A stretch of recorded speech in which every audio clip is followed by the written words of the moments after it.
During your time using an Android car head unit, sooner or later, your screen will encounter an error. The most common issue you'll face is a frozen screen. This could be stuck at the boot logo, the boot animation, or even the system's user interface after passing the boot logo and animation. This means it can't display the application icons for you to use. At this point, the simplest and most common way to get your screen working normally, again, is to flash the firmware or reinstall the software. So, how do you go about reinstalling the software? Today, I'm going to give you a detailed guide on how to do it for Topway brand car Android head units, specifically the TS18 and TS18A models. Step 1. Getting the firmware first. To flash the software, you need the software itself. Please go to my website, labs.trankix.com. On this site, I have already provided the necessary firmware versions for you. We're working with the Topway TS18 and TS18A, so click here. The link will take you directly to a firmware file with the code TS18.2.2 2024 0710. There are many different versions of the firmware for the Topway TS18 or TS18A on the market from 2023 to 2024. However, based on my real-world experience, I find that the July 2024 version is the most stable and flawless. When you flash it onto the device reboots and works perfectly almost immediately. You'll only need to make a few minor adjustments or install the necessary apps, and you can start using it right away.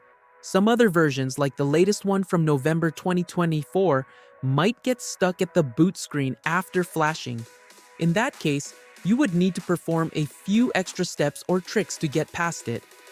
First, I'm going to download the file. Okay, download. We'll wait a short time for the software to download. After it's done, you'll have a compressed file like this. Firmware of TS18 and TS18A. The compressed file is 1.34 GB. Open it up. Inside this compressed file, there are 7 subfiles.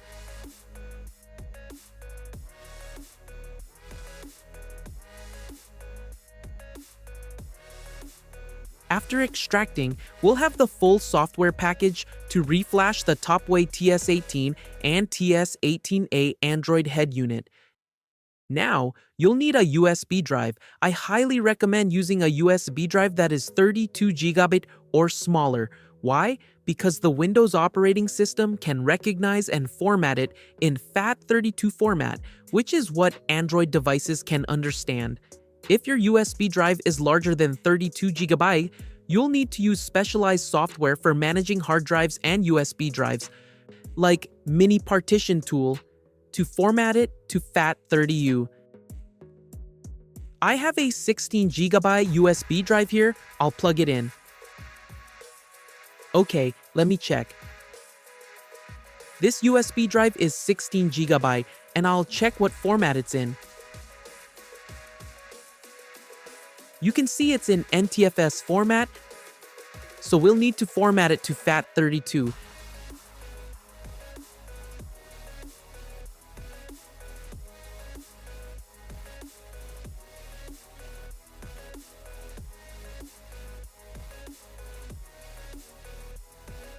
Let me double check again. Okay, it's now FAT32. Open it up. It's an empty USB drive right now. The firmware software we just extracted contains 7 subfiles with a total size of 2.84 GB. Our task now is to copy all of these subfiles into the root directory of the USB drive and not inside any subfolders. A word of caution, many people download and extract the files, which results in a folder containing the subfiles. They then copy this entire folder to the USB. This is incorrect. You must copy the individual files into the root directory of the USB, not into any subfolder. Only then will the device be able to recognize the firmware files and import them. All we have to do now is wait.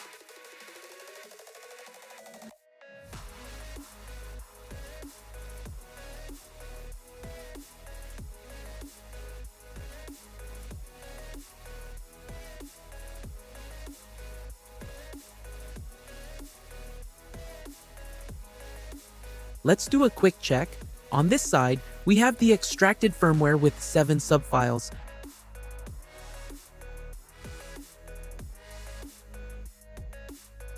On the other side, we have our USB drive, which also has 7 subfiles.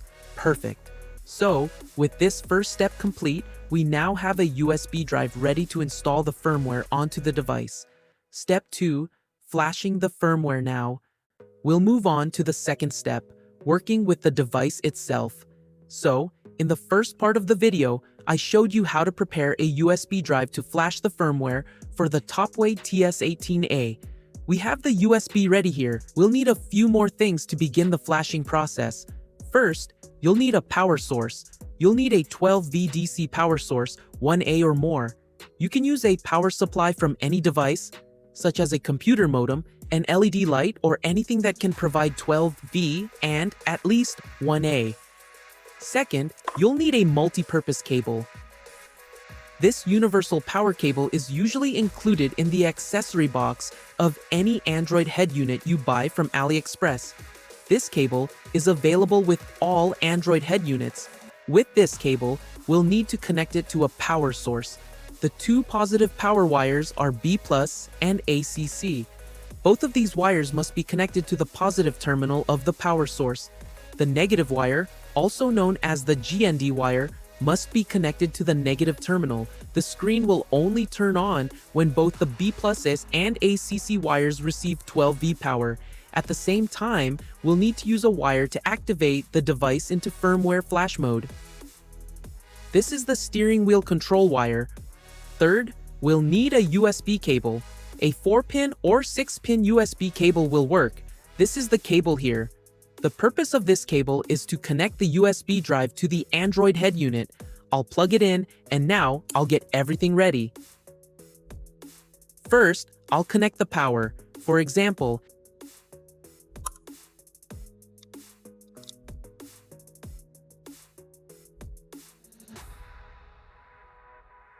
if you don't have a quick connector like this, you can cut the power cable and connect it directly to these 2 wires.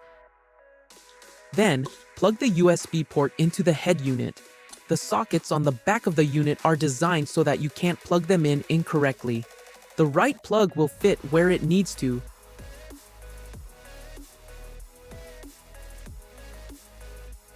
Now, if I just connect the power normally, the screen will just turn on. No flashing process will happen. The screen will boot up as usual.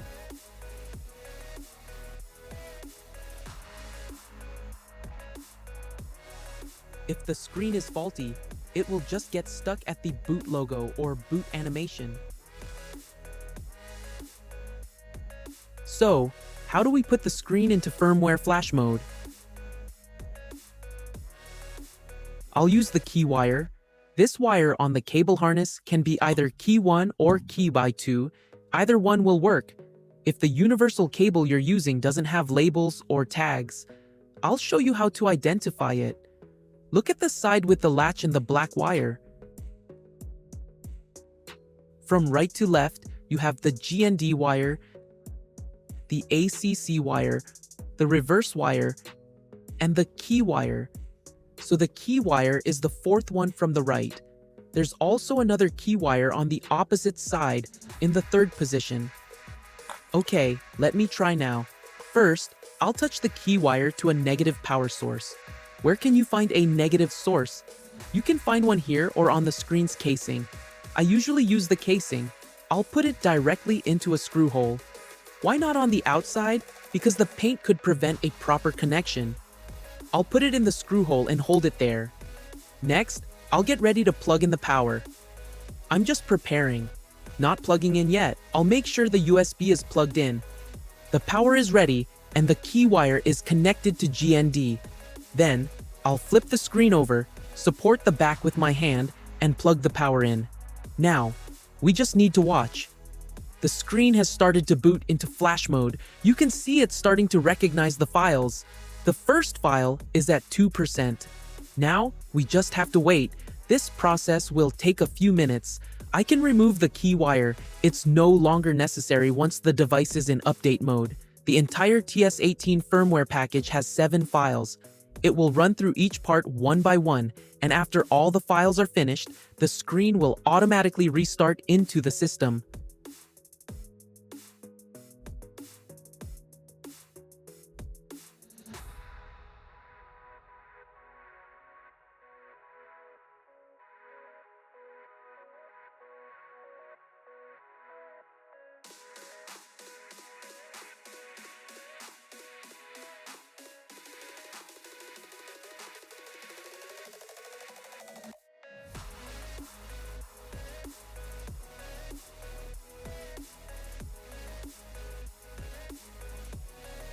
This might take a little longer than a normal boot.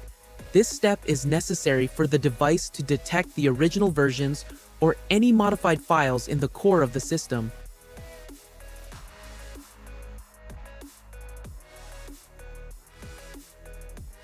Remember not to disconnect the power at this point.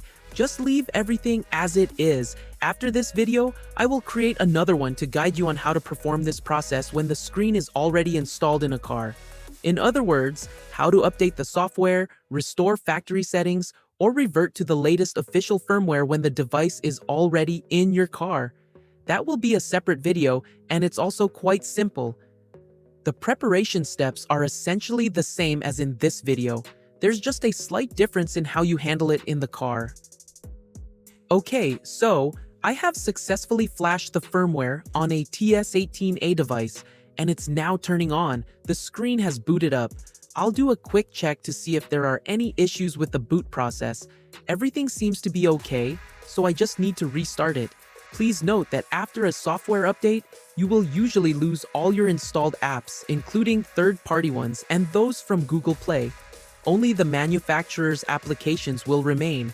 Therefore, if you have any licensed or activated apps that require reactivation after installation, you should save the information or take a screenshot before you restore the factory settings and reflash the software. That covers all the detailed steps for flashing the firmware on Topway Android head units, models TS18 and TS18A. Feel free to ask any questions below, and I'll be happy to answer them. Thank you, and see you in the next video.